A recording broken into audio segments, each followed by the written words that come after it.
Hi అందరికీ, నేను మీ Subhashini. Welcome back to Subhashini recipes. ఈరోజు ఎంతో రుచికరమైనటువంటి అల్లం చట్నీ ఎలా చేయాలో చూసేద్దాం. ఈ అల్లం చట్నీలో అసలు ఏం ఆయిల్ లేకుండా ఈజీగా ఇన్స్టెంట్గా అప్పటికప్పుడు చేసేసుకోవచ్చు.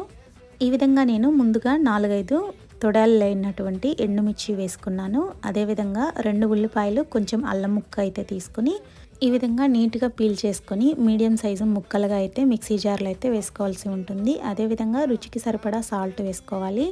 కొంచెం నేను ఈ అల్లం చట్నీ అనేది కట్టా మీటగా తినాలనుకుంటూ నేను ఇక్కడ 1 స్పూనున్నర వరకు బెల్లాన్ని అయితే యాడ్ చేసుకొని ఈ విధంగా మూత పెట్టుకొని మిక్సీ జార్లో అయితే రుబ్బుకోవాల్సి ఉంటుంది.